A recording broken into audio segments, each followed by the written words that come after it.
Before he played one insanely crazy dude in The Shining, before he was the Joker in Batman, Jack Nicholson was a crazed patient in this film right here. And can you believe it's been 50 years since it came out? Believe it. Prepare yourselves as I review the classic itself, One Flew Over the Cuckoo's Nest.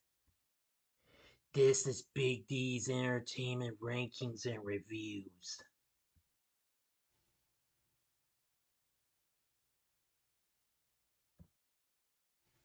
So, greetings, my fellow YouTubers, and welcome to Big D's Entertainment Rankings and Reviews. I'm the Big D, and this time around, I bring to you a review of the 1975 psychological dramedy flick, One Flew Over the Cuckoo's Nest, originally released by United Artists for Fantasy Films, directed by Milos Forman, based on Ken Kesey's novel of the same name from 1962, starring Jack Nicholson as a new patient at a mental institution, along with Louise Fletcher as the abusive head nurse.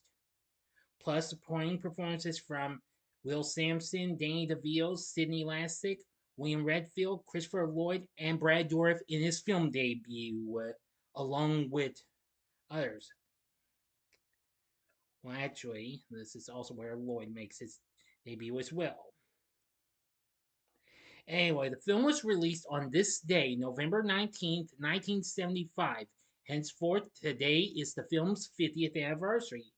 Eventually, it became such a big success, and, well, it received critical acclaim and is considered by critics and audiences to be one of the greatest films ever made. And eventually became the second of three films to win all five major Academy Awards following the 1934 film It Happened One Night. But anyway, I'll get to that in a little bit. Let's get into the story. In 1963 Oregon, Randall McMurphy is incarcerated for the statutory rape of a 15-year-old girl, which he claims he committed under the assumption that she was an 18-year-old. With 5 previous arrests for assault, he finds mental illness so that he can be moved to a mental institution and avoid hard labor at a work farm. The medical ward is dominated by the cold, passive aggressive nurse Ratched, who intimidates her patients and maintains control through fear. The other patients include young, anxious, stuttering Billy Bibbit, Charlie Cheswick, who is prone to temper tantrums, delusional childlike Martini, the articulate and repressed Dale Harding, belligerent and profane Max Tabor, epileptics Jim Sefeld and Bruce Fredrickson, quiet but violent-minded Scanlon, tall, deaf-mute Native American Chief Bromden, and several others with chronic conditions. Ratched sees McMurphy's lively, rebellious presence as a threat to her authority, to which she responds by confiscating and rationing the patient's cigarettes and suspending their card-playing privileges. McMurphy finds himself in a battle of wills against Ratched. One night he makes a bet with the other inmates that he can escape by tearing a hydrotherapy fountain off its base and hurling it through a locked window, but is predictably unable to lift it. Shortly after, he hijacks a charter bus, picks up his girlfriend Candy, and escapes with several patients to steal a recreational fishing boat, exposing them to the outside world and encouraging them to discover their abilities and find self-confidence. After an orderly tells him that his sentence term does not apply in the mental institution and can become indefinite, McMurphy questions why no one had told him this before. He also learns that he, Chief, and Tabor are the only non-chronic patients who have been involuntarily committed. The others have committed themselves voluntarily but are too afraid to leave.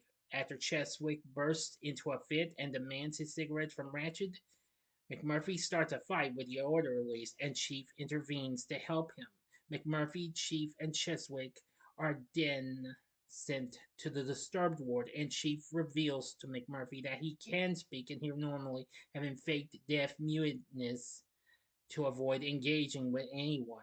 The two make plans to escape to Canada together. McMurphy is subjected to electroconvulsive therapy and returns to the ward pretending to be brain damaged before revealing that the treatment has made him even more determined to defeat Ratchet.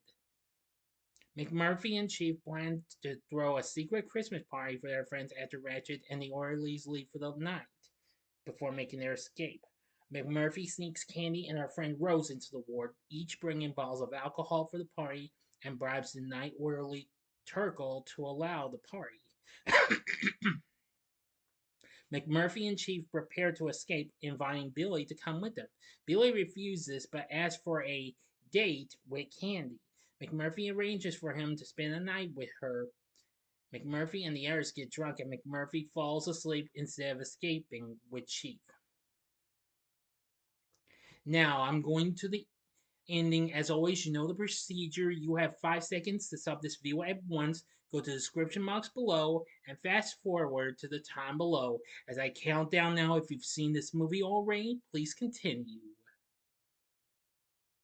Okay, you've been warned. Ratchet arrives in the morning to find the ward in disarray. Most patients have passed out. She discovers Billy and Candy in bed together and aims to embarrass Billy in front of everyone. Billy manages to overcome his stutter and stands up to Ratchet. When she threatens to tell his mother, Billy cracks under the pressure and reverts to stuttering before Ratchet orders he be locked in a separate room as punishment. McMurphy punches an orderly when trying to escape out of a window with Chief, causing the other orderlies to intervene. Locked up alone, Billy kills himself by slitting his throat with a broken glass, causing a huge commotion. Ratchet tries to control the situation by calling for the day's routine to continue as usual, but her nonchalant reaction enrages McMurphy, who begins strangling her. The orderlies violently subdue McMurphy, saving Ratchet's life. Sometime later, Ratchet is wearing a neck brace and speaking weakly, although still sternly. And Harding leads the now unsuspended card playing. McMurphy is nowhere to be found, leading to a rumor that he has escaped. Later that night, Chief sees McMurphy being returned to his bed. He is initially elated that McMurphy had kept his promise not to escape without him, until discovering that McMurphy has been lobotomized. After tearfully embracing McMurphy, Chief smothers him to death with a pillow. He then rips the hydrotherapy fountain off its base and throws it through the window as McMurphy had earlier attempted. Chief escapes with Tabber and the other inmates, awakening to cheer him on as he runs into the surrounding countryside. End of story. So, what did I think of One Flew Over the Cuckoo's Nest? And I've only seen this a few times. I just finished watching it for the first time in years. I will say this is one good film. I actually like it. And I like its setting and what have you. And I think this is just one of the greats. The film won all five major Academy Awards: Best Picture, Best Actor, Best Actress, Director, and Screenplay, which made the first to do that in a little over 40 years since 1934. So it happened one night. It wouldn't happen again until later on when The Silence of the Lambs from 1991 accomplished that.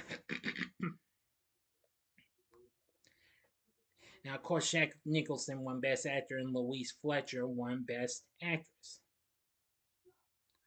So, anyway, the film eventually did well. It made 163 million at the box office on a 3 to 4.4 million dollar budget. In 1993, it won numerous Golden Globe and BAFTA awards as well.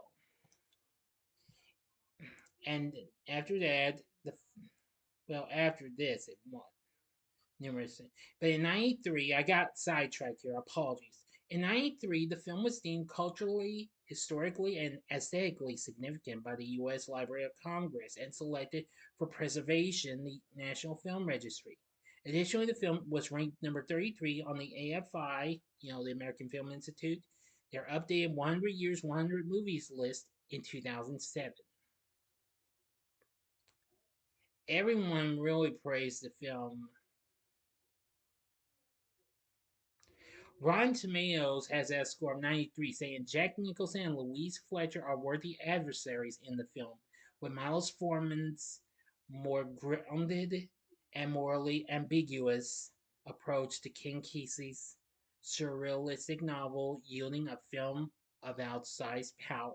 The film has an 84 rating on Metacritic. While Kesey claimed that never to have seen the movie, he disliked what he knew of it, which was confirmed by author Chuck Palahniuk.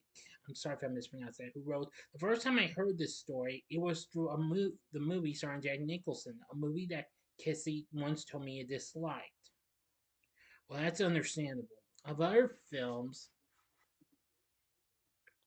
of some of the early responses, Roger Ebert said in his review, the film is a film so good in so many of its parts that there's a temptation to forgive it when it goes wrong, but it does go wrong, insisting on making larger points than its story really should carry, so that at the end, the human qualities of the characters get lost in the significance of it all. And yet, there are those moments of brilliance. Couldn't agree more. Now, of course, the film opens and closes with original music by composer Jack Nicholson. I'm sorry if I mispronounced that. If I mispronounced that, I apologize. Which featured an eerie bow de sol performed by Robert Armstrong and wine glasses. On the score by, well, as reviewer Stephen McDonald, the edgy nature of the film extends into the score, giving it a profoundly disturbing feel at times, even when it appears to be relatively normal. The music has a tendency to always be a little off kilter, and from time to time, it tilts completely over into a strange little world of its own. Now, I couldn't agree more. Nietzsche's score is absolutely really eerie in some parts, but I think it's pretty good. I actually think the story's pretty good too, which its screenplay was written by Lawrence Hobben and Bo Goldman, which absolutely was pretty good. Now, like I said, I actually did like the Mental Institute saying that was really good, and it's absolutely proved to have even more stuff, especially the Boeing scene where it just proved to be such an amazing experience. For our cast, Jack Nicholson really steals the show as McMurphy. I gotta say, he's absolutely superb. This is one of his best performances and one of his greats, long before he even did The Shining, Batman, or any of the other films he's done. This was just one of his few early attempts. And what can I say? He does one hell of a job. Definitely. Louise Fletcher plays Nurse Mildred Ratched, and I gotta say, she's very good. We have Will Sampson as Chief Bromden, very good. William Redfield as Dale Harding, good. Brad Dourif in his film debut, long before he voiced a certain Chucky, plays Billy Bibbit. I've gotta say, he's pretty good. Sidney Lassick as Charlie Cheswick, good. Christopher Lloyd in one of his early roles, long before he did the Back to the Future trilogy and other films, as Max Tabber, very good. Danny DeVito, yeah, before he even made it on TV's Taxi a few years later, played Martini, he's good. The rest of the cast, we got Dean Brooks as Dr. John Spivey, Willem Duell as Jim Sheffield, good. Even Vincent Schiavelli as Bruce Fredrickson, good. Oh, the list goes on. There's even Scatman Crothers, who later went on to co-star with Nicholson in The Shining as Night Guard Turkle. Of course, he was already well known as a voice actor at the time, and of course, playing Louis the Garbage Man on TV's Chico and the Man. But with everything said, I think One Flew Over the Cuckoo's Nest, there's absolutely nothing wrong with this film. I think the story's really good. It's got a great atmosphere, it's got great characters, a great cast, and a pretty eerie and haunting score at times. Everything's really good. So everything said, this is a great film. Would I recommend One Flew Over the Cuckoo's Nest? The answer would simply be hell yeah, go for it. This is worth looking into, and I think it's a fun film. Sure, it has its moments, but that doesn't mean it's not anything completely bad. It ruins it or anything. But I do like it. It's a good one. So, what did you think of One Flew Over the Cuckoo's Nest? Let me know in the comments section below. If you like this video, consider clicking the like button, subscribe, and be a part of the Big D Nation. Continue to help support my channel, and you know the rest.